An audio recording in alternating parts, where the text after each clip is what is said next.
Town ನಲ್ಲಿರುವ park ಹತ್ರ ಅನಾಮಿಕಾ ನಿಂತಿರುತ್ತಾಳೆ. ಈಗ ಶಾರದಾ ಅವರು ಬರ್ತಾರೆ. ಇನ್ನು ನಾನು ಅವರ ಮಗನನ್ನ ಮದುವೆ ಮಾಡ್ಕೊಂಡಿಲ್ಲ, ಆದ್ರಿಂದ ಅತ್ತೆ ಅಂತ ಕರೆಯಲಾರೆ. ಮೇಡಮ್ ಅಂತ ಕರೆದ್ರೆ ದೂರವಾಗಿರುವ ಅನ್ಸುತ್ತೆ. ಹೇಳಿ ಶಾರದಾ ಅಂದ್ರೆ ಮರ್ಯಾದೆ ಪೂರ್ವಕವಾಗಿ ಚೆನ್ನಾಗಿರುತ್ತೆ ಅಂದುಕೊಳ್ಳುತ್ತಾ ಇರುವಾಗ ಶಾರದಾ ಅವಳ ಹತ್ರಕ್ಕೆ ಬರ್ತಾಳೆ. ಚೆನ್ನಾಗಿದ್ದೀರಾ ಶಾರದಾ ಅವರೇ? ಅತ್ತೆ ಅಂತ ಕರಿ ಅನಾಮಿಕಾ. ಶಾರದಾ ಅವರು ಅಂತ ಪರಕೀಯರನ್ನ ಕರೆದ ಹಾಗೆ ಕರೆಯೋದೇನಕ್ಕೆ ಹೇಳು? ಇನ್ನು ನಾನು ನಿಮ್ಮ ಸೊಸೆ ಆಗಿಲ್ವಲ್ಲ. ನಾನು ಹೇಳಿದ ಹಾಗೆ ಮಾಡಿದ್ರೆ ಖಚಿತವಾಗಿ ನೀನು ನಮ್ಮನೆ ಸೊಸೆ ಆಗ್ತೀಯ ಅನಾಮಿಕಾ. ನಾನು ಏನ್ ಮಾಡ್ಬೇಕು ಹೇಳಿ? ಮಾಡ್ತೀನಿ. ಶಾರದಾ ಅನಾಮಿಕಳ ಕಿವಿಯಲ್ಲಿ ಏನು ಮಾಡಬೇಕು ಹೇಳುತ್ತಾಳೆ. ಅನಾಮಿಕಾ ಸಂತೋಷ ಪಡುತ್ತಾಳೆ. ತಪ್ಪದೇ ಮಾಡ್ತೀನಿ ಅತ್ತೆ ಎಂದು ಹೇಳಿ ಹೊರಟು ಹೋಗುತ್ತಾಳೆ. ಕೆಲವು ದಿನ ಕಳೆದ ನಂತರ ಮನೆಯ ಜಗಲಿ ಮೇಲೆ ದಿಗಿಲಿನಿಂದ ಕೂತ್ಕೊಂಡ ಮಗ ರಮೇಶನ ಹತ್ರಕ್ಕೆ ತಂದೆ ಪ್ರಸಾದ್ ಬಿಸಿ ಬಿಸಿ ಟೀಯಿಂದ ಬರುತ್ತಾನೆ. ಏನಾಯ್ತು ಮಗನೇ? ಹೊಸ ಮದುಮಗ ಯಾಕೆ ಅಷ್ಟು ದಿಗಿಲಿಂದ ಕೂತಿದ್ಯಾ ಎಂದು ಆಂದೋಲನದಿಂದ ಕೇಳುತ್ತಾನೆ. ರಮೇಶ್ ಅಳು ಗಂಟಲಿನಿಂದ ನಂಬಿಸಿ ಅಮ್ಮ ನನಗೆ ಮೋಸ ಮಾಡಿದ್ಲು ಅಪ್ಪ ಎಂದು ಅಳುತ್ತಾನೆ. ಪ್ರಸಾದನಿಗೆ ಅರ್ಥವಾಗಲಿಲ್ಲ. ಅಯೋಮಯದಿಂದ, ಅರೇ ನಂಬಿಸಿ ನಿಮ್ಮಮ್ಮ ನಮ್ಮನ್ನ ಮೋಸ ಮಾಡೋದೇನೋ? ಏನ್ ನಡೀತು ಅಪ್ಪ? ಅನಾಮಿಕಂಗೆ ಅಡುಗೆ ಮಾಡೋದಕ್ಕೆ ಬರಲ್ಲಂತೆ ಎಂದು ರಮೇಶ್ ಹೇಳುತ್ತಲೇ ಪ್ರಸಾದ್ ತಲೆ ತಿರುಗಿ ಕೆಳಗೆ ಬಿದ್ದು ಬಿಡುತ್ತಾನೆ. ರಮೇಶ್ ಗಾಬರಿಯಿಂದ ಹೋಗಿ ನೀರು ತಂದು ಪ್ರಸಾದನ ಮೇಲೆ ಸುರಿಯುತ್ತಾನೆ. ಪ್ರಸಾದ್ ಎದ್ದು ನಿಲ್ಲುತ್ತಾನೆ. ಅಳು ಗಂಟಲಿನಿಂದ ಕೇಳ್ತಾನೆ, ಏನ್ ಹೇಳ್ತಾ ಇದೀಯ ಮಗನೇ? ಸೊಸೆಗೆ ಅಡ್ಗೆ ಕೂಡ ಮಾಡೋಕ್ ಬರಲ್ಲ ಅಂತೀಯ? ಹೌದಪ್ಪ, ಅಮ್ಮ ಕೂಡ ಅಂತೆ ಅನಾಮಿಕಂಗೆ ಅಡ್ಗೆ ಮಾಡೋದಕ್ಕೆ ಬರಲ್ಲಂತೆ. ಅಯ್ಯೋ ನನ್ ಮಗನೇ, ನಮ್ಮ ಬದುಕೆಲ್ಲ ಅಡ್ಗೆ ಬರದ ಅತ್ತೆ ಸೊಸೆಯರಿಗೆ ಅಡ್ಗೆ ಮಾಡಿ ಹಾಕೋದೇನಾ? ಅವರು ತಿಂದು ಮಿಕ್ಕದನ್ನ ತಿನ್ನೋದೇನಾ? ಸೊಸೆ ಬಂದು ಗಮ್ ಅಂತ ಅಡುಗೆ ಮಾಡಿರ್ತಾಳೆ ಅಂತ ಇಷ್ಟು ಕಾಲ ಎಷ್ಟೋ ಆಸೆ ಪಟ್ಟೆ, ಆದ್ರೆ ಎಲ್ಲ ನಿರಾಸೆ ಪಾಲಾಯ್ತು. ಈಗ ಏನ್ ಮಾಡೋಣಪ್ಪ? ಇನ್ನೇನಿದೆ ಮಗನೇ, ನೀನು ಅನ್ನ ಮಾಡು, ನಾನು ಸಾರು ಮಾಡ್ತೀನಿ. ನೀನು ಸಂಡಿಗೆ ಹಾಕು, ನಾನು ಹಪ್ಪಳ ಕರಿತೀನಿ. ನೀನು ಪಪ್ಪು ಮಾಡು, ನಾನು ಒಗ್ಗರಣೆ ಹಾಕ್ತೀನಿ. ಅಪ್ಪ ಅಪ್ಪ ಅಂತ ಈಗ ಗಟ್ಟಿಯಾಗಿ ಅರ್ಚಿದ್ರೆ ಏನ್ ಲಾಭ? ಹುಡುಗಿ ನೋಡೋಕ್ ಹೋಗುವಾಗ ನಾನು ಹೇಳಿದ್ದು ಒಂದ್ಸಲ ನೆನಪು ಮಾಡ್ಕೋ. ರಮೇಶ್ ನಿಜವಾಗಿಯೇ ನೆನಪು ಮಾಡಿಕೊಳ್ಳುತ್ತಾನೆ. ಆ ದಿನ ರಮೇಶ್ ಡ್ರೆಸ್ಸಿಂಗ್ ಟೇಬಲ್ ಮುಂದೆ ನಿಂತು ಅಂದವಾಗಿ ತಯಾರಾಗ್ತಾ ಇರ್ತಾನೆ. ಆಗಲೇ ಪ್ರಸಾದ್ ಬರ್ತಾನೆ. ಹೇಗಿದ್ದೀನಿಯಪ್ಪ? ಎಲ್ಲ ನನ್ನ ಹೋಲಿಕೆನೇ ಅಲ್ಲ ಮಗನೇ, ಅಂದವಾಗಿದ್ದೀಯಾ. ಅಂದ್ರೆ ಅಪ್ಪ 50 ವರ್ಷಕ್ಕೆ ನಾನು ನಿನ್ ಹಾಗೆ ತಯಾರಾಗ್ತೀನಾ? ಏನೋ ಒಂದು ಆಗ್ತೀಯ ಮಗನೇ. ಈಗ ನಾನು ಬಂದ ವಿಷಯದ ಬಗ್ಗೆ ಹೇಳ್ತೀನಿ, ನಿಲ್ಲು. ಹೇಳಪ್ಪ. ಅಮ್ಮನ್ ಕೂಡ ಕರಿಬೇಕಾ? ನಿಮ್ಮ ಅಮ್ಮ ಬೇಡ, ನಾವಿಬ್ಬರೇ ಮಾತಾಡ್ಕೋಬೇಕಾದ ವಿಷಯ ಇದು. ಅಂದ್ರೆ ಹೇಳಪ್ಪ. ಈ ರೂಮಲ್ಲಿ ನಾವು ಮಾತ್ರವೇ ಇದ್ದೀವಿ. ಇರೇ, ಹುಡುಗಿನ ನೋಡುವಾಗ ಹುಡುಗಿಗೆ ಅಡ್ಗೆ ಮಾಡಕ್ಕೆ ಬರುತ್ತಾ ಅಂತ ಕೇಳೋದನ್ನ ಮರಿಬೇಡ ಮಗನೇ. ಯಾಕೆ ಮರ್ತು ಹೋಗ್ತೀನಿ ಅಪ್ಪ? ನನಗೆ ಬುದ್ಧಿ ಬಂದಾಗಿಂದ ನೀನೇ ಅಡ್ಗೆ ಮಾಡ್ತಾ ಇದೀಯ ಮನೇಲಿ. ಅಮ್ಮಂಗೆ ಅಡ್ಗೆ ಬರಲ್ಲ, ಇನ್ನು ಅನಾಮಿಕಂಗ್ ಕೂಡ ಅಡ್ಗೆ ಬರ್ದೇ ಇದ್ರೆ ಅಡ್ಗೆ ಹೇಗೆ ಹೇಳು? ಅದಕ್ಕೆ ಅಪ್ಪ, ಹುಡುಗಿನ ನೋಡಾದ್ರ ಮೇಲೆ ನಾನು ಅನಾಮಿಕಂಗೆ ಅಡ್ಗೆ ಬಗ್ಗೆ ಕೇಳ್ತೀನಿ. ಸ್ವಲ್ಪವೂ ನಾಚಿಕೆ ಪಡ್ಬೇಡ ಮಗನೇ, ಖಚಿತವಾಗಿ ಕೇಳ್ಬೇಕು. ಚೆನ್ನಾಗಿ ನೆನ್ಪಿಟ್ಕೋ. ಸರಿಯಪ್ಪ, ಖಚಿತವಾಗಿ ಕೇಳ್ತೀನಿ. ಒಂದು ವೇಳೆ ಎಲ್ಲರ ಮುಂದೆ ಅನಾಮಿಕನ್ನ ಕೇಳೋದಕ್ಕೆ ನಿನಗೆ ನಾಚಿಕೆ ಆದ್ರೆ ಹೊರಗಡೆ ಹೋಗಿ ಮಾತಾಡ್ಕೊಳ್ಳೋಣ ಅಂತ ಹೇಳು. ಆಗ ಇಬ್ಬರನ್ನ ಹಾಗೆ ಹಿತ್ತಲಿಗೆ ಕಳಿಸ್ತಾರೆ. ಅಲ್ಲಿ ಹುಡುಗಿನೇ ನೋಡಿ ನಾಚಿಕೆ ಪಡ್ತಾ ಹಾಗೆ ನಿಲ್ಬೇಡ. ಅಡ್ಗೆ ಬಗ್ಗೆ ಕೇಳು. ನಾನು ನಿನ್ ಹಾಗಲ್ಲಪ್ಪ. ನೀನು ಕೂಡ ಆಗ ಹುಡುಗಿನ ನೋಡಕ್ ಹೋಗಿ ಅಮ್ಮನ ನೋಡಿ ಮೈ ಮರ್ತು ಹೋಗಿದ್ದನ್ನ ಅಮ್ಮ ನಂಗೆ ಹೇಳಿದ್ಲು. ಹಾಗೆ ಬಿದ್ದೆ ಕಣೋ, ಅಷ್ಟೇ. ಇನ್ನು ಹೇಳ್ತಾ ಇಲ್ಲ. ನೀನು ಕೂಡ ನನ್ನ ಹಾಗೆ ಬೀಳ್ಬಾರ್ದು ಅಂತ ನನ್ನ ತಾಪತ್ರಯವೆಲ್ಲ. ಅಪ್ಪ ನೋಡ್ತಾ ಇರು, ನಾನು ನಿನ್ ಹಾಗಲ್ಲ. ನಾನು ಕೇಳ್ಬೇಕು ಅನ್ನೋ ವಿಷಯವೆಲ್ಲ ಕೇಳ್ತೀನಿ. ಹಿಡ್ಸಿದ್ರೇನೆ ಮದ್ವೆ, ಇಲ್ಲ ಅಂದ್ರೆ ಮತ್ತೆ ಹುಡುಗಿ ನೋಡೋಣ ಎಂದು ನಡೆದಿದ್ದು ನೆನಪಿಸ್ಕೊಂಡು ವಾಸ್ತವಕ್ಕೆ ಬರುತ್ತಾನೆ. ಪ್ರಸಾದ್ ನಿಟ್ಟುಸಿರು ಬಿಡುತ್ತಾನೆ. ಇಬ್ಬರಿಗೆ ಇಬ್ರು ಸರಿ ಹೋದ್ರಿ. ಅಡಿಗೆ ಬಾರ್ದ ಅತ್ತೆ ಸೊಸೆರು. ನಾವು ಅಡಿಗೆ ಮನೆಯಲ್ಲಿ, ಅವರೇನು ಟಿವಿ ಮುಂದೆ. ಅಪ್ಪ ಈಗ ಏನ್ ಮಾಡೋಣಪ್ಪ?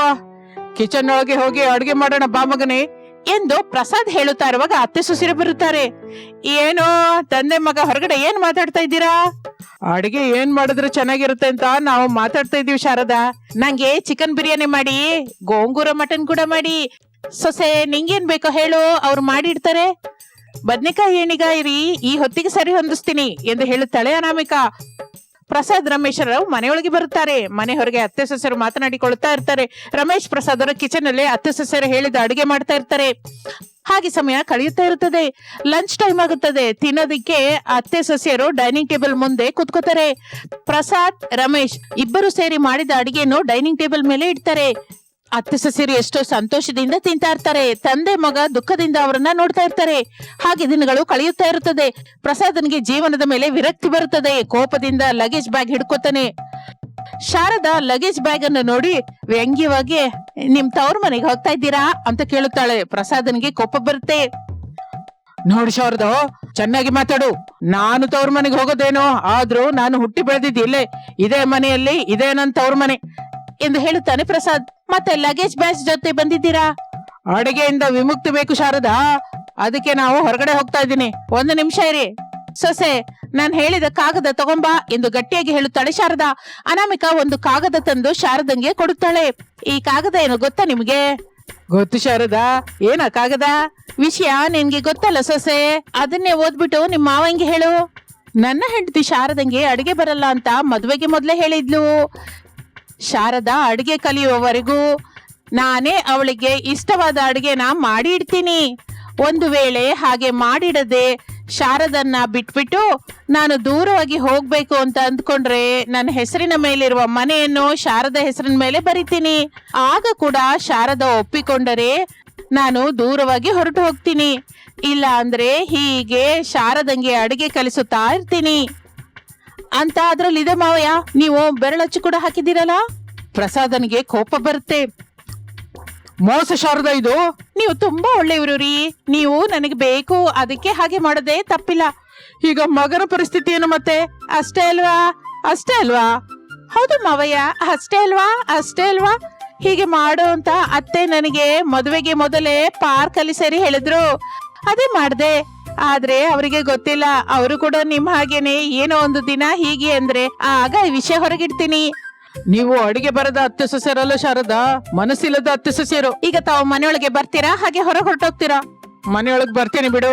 ಅಂದ್ರೆ ಚಿಟ್ಟಮ್ಮ, ಗಾಜಿನ ರಮಣಿ, ಕಿರಣ ಅಂಗಡಿ ಸಾವಿತ್ರಿ, ಈ ಮೂವರು ನಮ್ಮನೆಗೆ ಊಟಕ್ಕೆ ಬರ್ತೀನಿ ಅಂತ ಹೇಳಿದ್ದಾರೆ. ಹೋಗಿ ಅಡಿಗೆ ಮಾಡೋದಕ್ಕೆ ಶುರು ಮಾಡಿ ಎಂದು ಶಾರದಾ ಹೇಳುತ್ತಲೇ ಪ್ರಸಾದ್ ದೀನವಾಗಿ ನೋಡುತ್ತಾನೆ. ಶಾರದಂಗೆ ಪಾಪವೆನಿಸಲಿಲ್ಲ. ನೀವೆಷ್ಟು ದೀನವಾಗಿ ನೋಡಿದ್ರು ನನ್ಗೆ ಪಾಪ ಅನ್ಸಲ್ಲ. ನಾನು ಅಡಿಗೆ ಮಾಡಲ್ಲ, ಹೋಗಿ.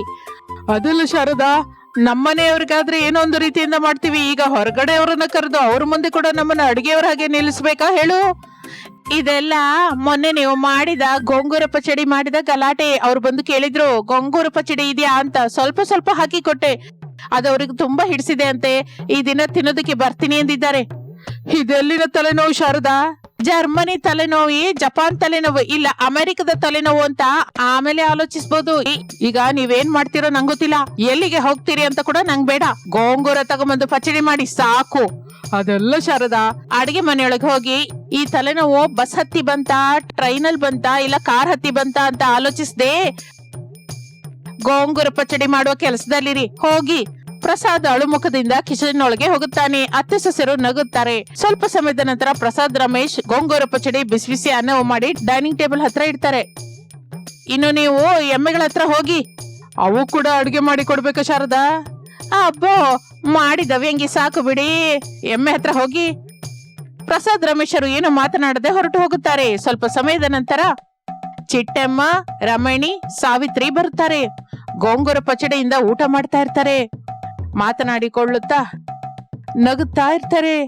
ಎಮ್ಮೆ ಹತ್ರ ಹೋಗ್ತಾ ಇರುವ ತಂದೆ ಮಕ್ಕಳು ಹೇಗಾದರೂ ಅಡಿಗೆ ಬಾರದ ಅತ್ತೆ ಸೊಸೆರ ಕೈಯಲ್ಲಿ ಅಡಿಗೆ ಮಾಡಿಸಬೇಕು ಎಂದು ಉಪಾಯ ಮಾಡುತ್ತಾ ಅದರ ಬಗ್ಗೆ ಆಲೋಚಿಸ್ತಾ ಇರ್ತಾರೆ. ಆ ಉಪಾಯ ಏನೋದು ಅವರಿಗೆ ಗೊತ್ತಿಲ್ಲ. ನಿಮ್ಗಾದ್ರೂ ಗೊತ್ತಿದ್ರೆ ಕೆಳಗೆ ಕಾಮೆಂಟ್ ರೂಪದಲ್ಲಿ ಹೇಳಿ. ಮನೆಯಲ್ಲಿ ಶಾರದಾ, ಅನಾಮಿಕಾ ಜಗಳವಾಡುತ್ತಾ ಇರ್ತಾರೆ. ಸೊಸೆ, ನಾವು ತಾಟಿ ನಿಂಗಿನ ವ್ಯಾಪಾರ ಮಾಡೋಣ. ತಾಟಿ ನಿಂಗು ಬೇಡ, ಮಾವಿನ ಹಣ್ಣು ಮುದ್ದು. ಅತ್ತೆ, ನಾವು ಮಾವಿನ ಹಣ್ಣಿನ ವ್ಯಾಪಾರನೇ ಮಾಡೋಣ. ನನಗೆ ಕೋಪ ಬರುತ್ತೆ, ನಂಗೆ ಬೇಸರವಾಗುತ್ತೆ. ನನ್ನ ಮಗನ ಹತ್ರ ಹೇಳಿ ನಿನ್ನ ತವ್ರ ಮನೆಗೆ ಕಳಿಸ್ತೀನಿ. ನಾನು ನಮ್ಮ ಮಾವನ ಹತ್ರ ಹೇಳಿ. ಹಾ, ನಿಮ್ಮ ಮಾವನ ಹತ್ರ ಹೇಳಿ ಏನ್ ಮಾಡ್ತೀಯೇ? ನನ್ನ ತವ್ರ ಮನೆಗೆ ಕಳಿಸ್ತೀಯಾ ಏನು? ಹಾ, ಕಳಿಸ್ತೀಯಾ? ಹೇಳು. ಆವೇಶ ಮಾಡ್ಕೋಬಿಡಿ ಅತ್ತೆ. ನೀವು ಅವರ ಹತ್ರ ಹೇಳಿದ್ರು, ನಾನು ಮಾವಯ್ಯನ ಹತ್ರ ಹೇಳಿದ್ರು, ನೀವು ನಾನು ಸೇರಿ ಒಂದೇ ಮನೆಗೆ ಹೋಗ್ಬೇಕು. ನೀವು ನನ್ನ ಸೋದರತ್ತೆ ಅಲ್ವಾ, ನಾನು ನಿಮ್ಮ ಸೋದರ ಸೊಸೆ. ಏನ್ ಮಾಡಿದ್ರು, ಯಾವ ವಿಧದಿಂದ ನೋಡಿದ್ರು ನಾವು ಸೋದರತ್ತೆ ಸೊಸೆರು. ಮಗಳನ್ನು ಕಳಿಸೋ ಸಮಯದಲ್ಲಿ ನಿಮ್ಮ ಅಪ್ಪ ಏನ್ ಹೇಳಿದ್ರು ಮರ್ತೋದ್ಯಾ?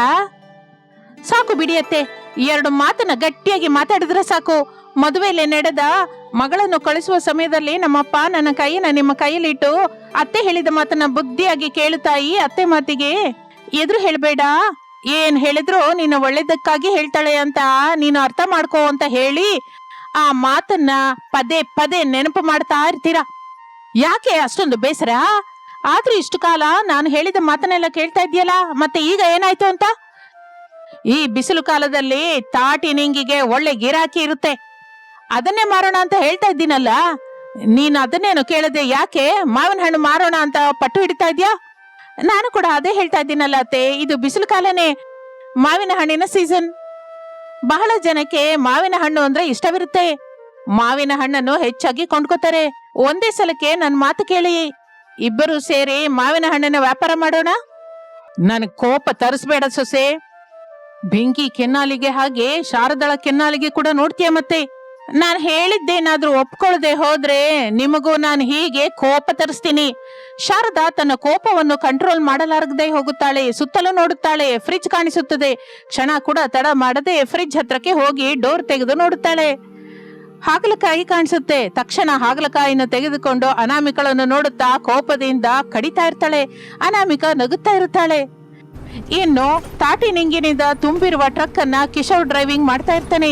ರಮೇಶ್ ಪ್ರಸಾದರು ತಾಟಿ ನಿಂಗಿಗಳ ಮೇಲೆ ಕೂತಿರ್ತಾರೆ. ಅಪ್ಪ, ಮನೆ ಹತ್ರ ಅತ್ತೆ ಸೊಸೆಯರು ಪ್ರಶಾಂತವಾಗಿದ್ದಾರೆ ಅಂತೀಯಾ? ಏನಿರ್ತಾರೋ ಏನೋ ಮಗನೇ, ಅತ್ತೆಗೆ ತಕ್ಕ ಸೊಸೆ, ಸೊಸೆಗೆ ತಕ್ಕ ಅತ್ತೆ, ಎರಡು ಒಂದೇ ಅಲ್ಲಪ್ಪ. ಏನೋ ಕಣ, ಮಾತು ಹಾಗೆ ಬಂತು ಹೊರತು ಅತ್ತೆ ಸೊಸೆರ ಮಧ್ಯ ಈ ಬಿಸಿಲು ಕಾಲದ ವ್ಯಾಪಾರದ ಜಗಳ ನೆನ್ನೆ ಶುರುವಾಗಿದೆ. ಬೆಳಿಗ್ಗೆ ಸ್ವಲ್ಪ ಕಡಿಮೆ ಆಗಿದೆ ಅನ್ಸಿದ್ರು ನನಗೆ ಮಾತ್ರ ಭಯವಂತೂ ಹೋಗಿಲ್ಲ. ನನಗೂ ಕೂಡ ಭಯವಾಗಿ ಇದೆಪ್ಪ. ಆಗಿನಿಂದ ಮನೆಗೆ ಫೋನ್ ಮಾಡಿ ಅಮ್ಮನ ಹತ್ರ ಮಾತಾಡ್ಬೇಕು ಅನ್ನಿಸ್ತಾ ಇದೆ. ಆದ್ರೆ ಅನಾಮಿಕಾ ಅಮ್ಮನ ಫೋನ್ ಎತ್ತಿದ್ರೆ ಪರಿಸ್ಥಿತಿ ದಾರುಣವಾಗಿರುತ್ತೆ ಅಂತ ಫೋನ್ ಮಾಡಿಲ್ಲ. ಫೋನ್ ಮಾಡದೇ ಇದ್ದಿದ್ದು ಒಳ್ಳೆ ಕೆಲಸ ಮಾಡಿದೆ ಮಗನೇ. ಈಗ ನಾವು ಹೇಗೂ ಮನೆಗೆ ಹೋಗ್ತಾ ಇದ್ದೀವಲ್ಲ, ಭಯಪಡದೇ ಇರು. ಹಾಗೆಯಪ್ಪ ಎಂದು ತಂದೆ ಮಗ ಮೌನವಾಗಿ ಕುತ್ಕೋತಾರೆ. ಸ್ವಲ್ಪ ಸಮಯದ ನಂತರ ತಾಟಿ ನಿಂಗಿನ ಟ್ರಕ್ ಮನೆ ಮುಂದೆ ನಿಲ್ಲುತ್ತದೆ. ಮನೆಯೊಳಗಿರುವ ಅತ್ತೆ ಸೊಸೆಯರು ಟ್ರಕ್ ಸೌಂಡ್ ಕೇಳಿ ಹೊರಗೆ ಬಂದು ನೋಡುತ್ತಾರೆ. ರಮೇಶ್ ಪ್ರಸಾದರು ಟ್ರಕ್ಕಿನಿಂದ ಇಳಿಯುತ್ತಾರೆ. ಟ್ರಕ್ ತುಂಬಾ ಇರುವ ತಾಟಿ ನಿಂಗನ್ನು ನೋಡಿ ಶಾರದಾ ಸಂತೋಷ ಪಡುತ್ತಾಳೆ. ಅನಾಮಿಕಾ ರಮೇಶನ ಕೋಪದಿಂದ ನೋಡ್ತಾಳೆ. ಅವನು ನಾನು ಹೇಳೋದನ್ನ ಕೇಳು, ಮಾವಿನ ಹಣ್ಣಿಗಾಗಿ ನಾವು ಹೋದ್ವಿ, ಅದು ಎಲ್ಲೂ ಸಿಕ್ಕಿಲ್ಲ. ಆದ್ರೆ ತಾಟಿ ನಿಂಗು ಕಾಣಿಸ್ತು.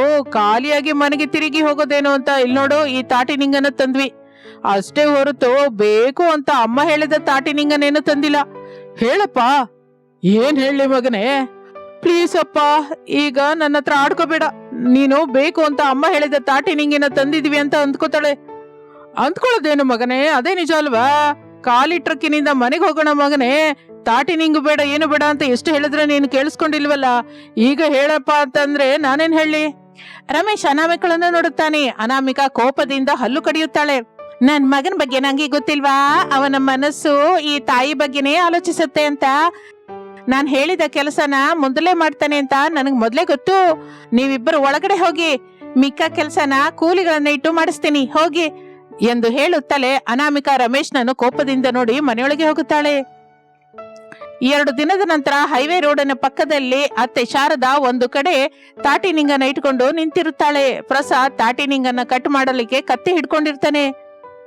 ಶಾರದಾ, ನನ್ ಮಾತು ಕೇಳೆ.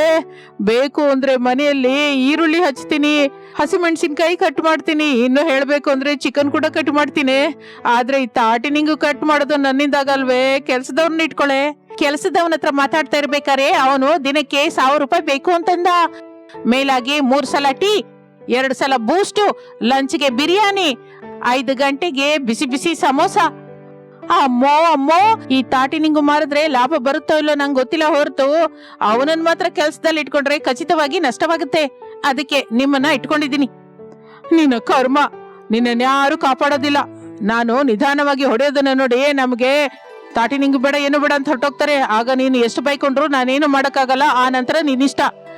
ಅಬ್ಬಾ, 2-3 ತಾಟಿ ನಿಂಗು ವೇಸ್ಟ್ ಆದ್ರೂ ಪರವಾಗಿಲ್ಲ. ಕಡಿಯೋದನ್ನ ಅಭ್ಯಾಸ ಮಾಡ್ಕೊಳ್ರಿ. ಮೊದಲೇ ಇದು ಹೈವೇ ರೋಡು. ಬಹಳ ಜನ ಬರ್ತಾ ಇರ್ತಾರೆ, ಹೋಗ್ತಾ ಇರ್ತಾರೆ. ಎಲ್ರು ಖಚಿತವಾಗಿ ನಾವು ಮಾರ್ತಾ ಇರುವ ಆ ತಾಟಿ ನಿಂಗನ್ನ ಕೊಂಡ್ಕೋತಾರೆ ರೀ. ಹಲೋ ಶಾರದಾ ಅವರೇ, ನನ್ನ ಕಷ್ಟ ನಾನು ಮಾಡ್ತೀನಿ, ಮೊದಲು ನೀವು ಮಾರೋದನ್ನ ಶುರು ಮಾಡಿ. ಇನ್ನು ನನ್ನ ಹತ್ರ ಮಾತಾಡ್ತಾ ಇದ್ರೆ ಕೊಂಡ್ಕೊಳ್ಳೋದಕ್ಕೆ ಯಾರು ಬರೋದಿಲ್ಲ. ನಾವ್ ಏನ್ ಮಾಡ್ತಾ ಇದೀವಿ ಎಲ್ರಿಗೂ ಗೊತ್ತಾಗ್ಬೇಕಲ್ಲ. ಅಂದ್ರೆ ಈಗ ನೋಡಿ, ಬನ್ನಿ ಸ್ವಾಮಿ ಬನ್ನಿ, ತಾಜಾ ತಾಜಾ ತಾಟಿ ನಿಂಗು. ಇದು ಬಿಸಿಲು ಕಾಲದಲ್ಲಿ ಎಷ್ಟೋ ಪ್ರತ್ಯೇಕವಾಗಿದ್ದು ನಿಮ್ಮ ಶರೀರನ ತಣ್ಣಗೆ ಇರಿಸುತ್ತೆ. ಡಜನ್ 100 ರೂಪಾಯಿ ಮಾತ್ರನೇ. ಬನ್ನಿ ಸ್ವಾಮಿ ಬನ್ನಿ ಎಂದು ಶಾರದಾ ಅರಚುತ್ತಾ ಇರುತ್ತಾಳೆ. ಆ ಪಕ್ಕದಲ್ಲಿ ಸೊಸೆ ಅನಾಮಿಕ ಮಾವಿನ ಹಣ್ಣಿನ ಗಾಡಿಯನ್ನು ಇಟ್ಕೊಂಡಿರ್ತಾಳೆ. ಶಾರದಾ ಮಾರೋದು ಅನಾಮಿಕಂಗೆ ಹಿಡಿಸೋದಿಲ್ಲ. ತಕ್ಷಣ ಗಟ್ಟಿಯಾಗಿ, ಅಯ್ಯನವರೇ ಅಮ್ಮನವರೇ, ಹಣ್ಣಿನಲ್ಲಿ ನಮಗಿಷ್ಟವಾದ ಹಣ್ಣು ಯಾವುದು ಅಂದ್ರೆ ಮಾವಿನ ಹಣ್ಣು ಅಂತ ಟಕ್ ಅಂತ ಹೇಳ್ತೀರಾ.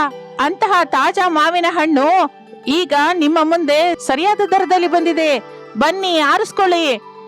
ಹಿಡಿಸಿದ ಹಣ್ಣನ್ನ ರೂಪಾಯಿ ಕಡಿಮೆನೆ ಕೊಟ್ಟು ತಗೊಂಡು ಹೋಗಿ. ಮನೆಯಲ್ಲಿರೋರೆಲ್ಲರೂ ಆನಂದದಿಂದ ತಿನ್ನಿ ಸಂತೋಷವಾಗಿರಿ ಎಂದು ಅರಚಲಿಕ್ಕೆ ಶುರು ಮಾಡುತ್ತಾಳೆ. ಆಗಲೇ ಗಾಡಿ ಹತ್ರಕ್ಕೆ ಬಂದ ರಮೇಶ್, ಯಾಕೆ ಅನಾಮಿಕ ಅಷ್ಟೆಲ್ಲ ಅರಿಸ್ತಾ ಇದೀಯಾ? ಗಾಡಿ ಮೇಲೆ ಮಾವಿನ ಹಣ್ಣು ನೋಡ್ತಾ ಇದ್ರೆ ನೀನು ಮಾವಿನ ಹಣ್ಣು ಮಾರ್ತಾ ಇದೀಯ ಅಂತ ಗೊತ್ತಾಗುತ್ತಲ್ಲ ಎಂದು ಹೇಳುತ್ತಾನೆ. ಅಲ್ಲಿ ಅತ್ತೆ ಮಾರ್ತಾ ಇದ್ದಾರೆ, ಇಲ್ಲಿ ನಾನ್ ಮಾರ್ತಾ ಇದ್ದೀನಿ. ಅಲ್ಲಿ ಮಾವಯ್ಯ ಅತ್ತೆನ ಎನ್ಕರೇಜ್ ಮಾಡ್ತಾ ಇದ್ದಾರೆ, ಇಲ್ಲಿ ನೀವು ನನ್ನನ್ನ ಡಿಸ್ಕರೇಜ್ ಮಾಡ್ತಾ ಇದ್ದೀರಾ. ನೀವು ಅತ್ತೆ ಹತ್ರಕ್ಕೆ ಹೋಗಿ, ಮಾವಯ್ಯ ನನ್ನ ಹತ್ರ ಬರ್ತಾರೆ. ಹಾಗಲ್ಲ ನಾನು ಹೇಳೋದನ್ ಕೇಳು. ಅಪ್ಪ ಅಲ್ಲೇ ಇರ್ತಾನೆ, ನಾನು ಇಲ್ಲೇ ಇರ್ತೀನಿ. ಸರಿ ಸರಿ, ನೀನು ಮಾವಿನ ಹಣ್ಣು ಮಾರ್ಕೋ. ಮುಖ ನೋಡು, ನಾನು ಅಲ್ಲಿಗೆ ಹೋಗು ಅಂತ ಹೇಳಿದ್ದು ನಿಮ್ ಮೇಲೆ ಪ್ರೇಮದಿಂದಲ್ಲ. ಮಾವಯ್ಯನಿಗೆ ತಾಟಿ ನಿಂಗು ಕಡಿಯೋದಿಕ್ಕೆ ಬರಲ್ಲ, ನಿಧಾನವಾಗಿ ಕಡಿತಾನೆ. ತಾಟಿ ನಿಂಗಿಗಾಗಿ ಬಂದವರು ಅಷ್ಟು ಹೊತ್ತು ಇರಲಾರರು, ಹೊರಟು ಹೋಗ್ತಾರೆ. ಆಗ ಅತ್ತೆ ತಂದ ತಾಟಿ ನಿಂಗು ಸರಿಯಾಗಿ ಮಾರಾಟವಾಗದೆ ಹಾಗೆ ಇರುತ್ತೆ. ಅದಕ್ಕೆ ನಿಮ್ಮನ್ನ ನಾನು ಹೋಗು ಅಂತ ಹೇಳ್ತಾ ಇದ್ದೀನಿ. ಹೋಗಿ ಮೊದ್ಲು. ಹಬ್ಬಾ, ನೀನೇನ್ ಮಾಡ್ತೀಯ ಏನೋ ಅನಾಮಿಕ. ಆ ದಿನ ಕೂಡ ಹಾಗೆ ಮಾವಿನ ಹಣ್ಣು ಮೊದ್ಲು ತಕೊಂಡ್ಬರ್ಬೇಡ, ತಾಟಿ ನಿಂಗನ್ನೇ ಮೊದ್ಲು ತಕೊಂಬ ಅಂತಂದೆ. ಈ ದಿನ ನನ್ನನ್ನ ಅಲ್ಲಿಗೆ ಹೋಗು ಅಂತ ಇದೀಯಾ? ಇಲ್ಲಿ ನೋಡಿ, ನಾನು ಅತ್ತೆ ಬೇರೆ ಬೇರೆಯಾಗಿ ಮಾಡ್ತಾ ಇರುವ ಈ ವ್ಯಾಪಾರದಲ್ಲಿ ಈ ಬಿಸಿಲು ಕಾಲ ಇರುವವರೆಗೂ ಇರುತ್ತೆ. ಆದರೆ ನಾನು ಅತ್ತೆ ಬದುಕಿರುವವರೆಗೂ ಕಲಿತು ಬೆರೆತು ಒಂದೇ ಮನೆಯಲ್ಲಿ ಸಂತೋಷದಿಂದ ಇರಬೇಕಾದವರು. ಅತ್ತೆನ ಮಾವಯ್ಯನ ನಿಮ್ಮನ್ನ ನನ್ನ ಕಣ್ಣಿನ ರೆಪ್ಪೆ ಹಾಗೆ ನೋಡ್ಕೊಳ್ಳುವ ಜವಾಬ್ದಾರಿ ನನ್ನ ಮೇಲಿದೆ. ಅನಾಮಿಕ ಹೇಳ್ತಾ ಇದ್ರೆ ರಮೇಶ್ ಕೇಳಿಸ್ಕೊತಾ ಇರ್ತಾನೆ. ನನ್ನ ದೃಷ್ಟಿಯಲ್ಲಿ ಅತ್ತೆ ಯಾವಾಗ್ಲೂ ಗೆಲ್ಬೇಕು, ಸೋಲಬಾರ್ದು. ಹೋಗಿ ನನ್ನ ಮಾವಿನ ಹಣ್ಣು ಮಾರಾಟವಾಗದೇ ಇದ್ರೂ ಪರವಾಗಿಲ್ಲ, ಅತ್ತೆಯ ತಾಟಿ ನಿಂಗು ಮಾತ್ರ ಪೂರ್ತಿಯಾಗಿ ಮಾರಾಟವಾಗ್ಬೇಕು. ಹೋಗ್ರಿ. ರಮೇಶ್ ಏನು ಮಾತನಾಡದೆ ಶಾರದಾ ಮಾರ್ತಾ ಇರುವ ತಾಟಿ ನಿಂಗಿನ ಹತ್ರಕ್ಕೆ ಹೋಗುತ್ತಾನೆ. ಪ್ರಸಾದ್ ಅನಾಮಿಕ ಮಾರ್ತಾ ಇರೋ ಮಾವಿನ ಹಣ್ಣಿನ ಹತ್ರ ಬರ್ತಾನೆ. ಹಾಗೆ ಅತ್ತೆ ಸೊಸೆಯರು ಪೈಪೋಟಿಯಿಂದ ಒಬ್ಬರು ತಾಟಿ ನಿಂಗು ಮತ್ತೊಬ್ಬರು ಮಾವಿನ ಹಣ್ಣು ಮಾರಲಿಕ್ಕೆ ಶುರು ಮಾಡುತ್ತಾರೆ. ರೋಡ್ ಮೇಲೆ ಹೋಗ್ತಾ ಇರುವವರು ಇಷ್ಟವಾದದ್ದನ್ನ ತಕೊಂಡು ಹೋಗ್ತಾ ಇರ್ತಾರೆ. ಅನಾಮಿಕ ಮಾತ್ರ ಮಾವಿನ ಹಣ್ಣು ಕೊಂಡ್ಕೊಳ್ಳೋಕೆ ಬಂದವರ ಹತ್ರ, ಇಲ್ಲಿ ನೋಡಿ, ಈ ಬಿಸಿಲು ಕಾಲದಲ್ಲಿ ಮಾವಿನ ಹಣ್ಣಿಗಿಂತ ತಾಟಿ ನಿಂಗು ಎಷ್ಟೋ ಒಳ್ಳೇದು ಮಾಡುತ್ತೆ. ಅದು ಅಲ್ಲದೆ ಅದು ಈ ಬಿಸಿಲು ಕಾಲದಲ್ಲಿಯೇ ಸಿಕ್ಕತ್ತೆ. ಹೋಗಿ ಆ ತಾಟಿ ನಿಂಗು ಕೊಂಡ್ಕೊಳ್ಳಿ ಅಂತ ಹೇಳ್ತಾ ಇದ್ಲು. ಅವರು ಶಾರದಾಳ ಹತ್ರ ಬಂದು ತಾಟಿ ನಿಂಗನ್ನೇ ಕೊಂಡ್ಕೊತಾ ಇದ್ರು. ಅದರಿಂದ ಶಾರದಾ ಮಾರ್ತಾ ಇರುವ ತಾಟಿ ನಿಂಗು ಬೇಗನೆ ಮಾರಾಟವಾಗುತ್ತೆ. ಹಾಗೆ ಶಾರದಾ ಹೆಚ್ಚು ದುಡ್ಡು ಸಂಪಾದಿಸುತ್ತಾಳೆ. ಆ ದುಡ್ಡನ್ನು ತಂದು ಅನಾಮಿಕಳಿಗೆ ಕೊಡ್ತಾಳೆ. ಈ ದುಡ್ಡು ನನಗೇನಕ್ಕೆ ಅತ್ತೆ? ನನ್ನ ಸೊಸೆ ಮನಸ್ಸು ನಂಗೆ ಗೊತ್ತಿಲ್ವಾ ಹೇಳು? ನಾನೆಲ್ಲೂ ಸೋಲಬಾರ್ದು ಅಂತ ಮಾವಿನ ಹಣ್ಣು ತಗೊಳ್ಳೋಕೆ ಬಂದವರ ಹತ್ರ ತಾಟಿ ನಿಂಗು ಕೊಂಡ್ಕೊಳ್ಳೋಕೆ ಕಳ್ಸಿದ್ಯಾ? ಅದು ನಾನು ಆಗ್ಲೇ ಗಮನಿಸಿದೆ. ಏನೇನಾದ್ರೂ ಬಹಳ ಬುದ್ಧಿವಂತಿಕೆಯಿಂದ ನನ್ನ ವ್ಯಾಪಾರ ಸಾಗುವ ಹಾಗೆ ನೋಡ್ಕೊಂಡೆ. ಎಲ್ಲ ನಿಮ್ಮ ಆಶೀರ್ವಾದ ಅತ್ತೆ ಎಂದು ಅತ್ತೆ ಸೊಸೆಯರು ಸಂತೋಷದಿಂದ ಮಾತನಾಡಿಕೊಳ್ಳುತ್ತಾ ಇರುವುದನ್ನು ನೋಡಿ ತಂದೆ ಮಗ ಎಷ್ಟೋ ಆನಂದ ಪಡುತ್ತಾರೆ. ಹಾಗೆ ಶಾರದಾಳ ಕುಟುಂಬ ಬಿಸಿಲು ಕಾಲವೆಲ್ಲವೂ 2 ವ್ಯಾಪಾರಗಳನ್ನು ಮಾಡಿಕೊಳ್ಳುತ್ತಾ ಸಂತೋಷದಿಂದ ಜೀವಿಸ್ತಾ ಇರುತ್ತೆ.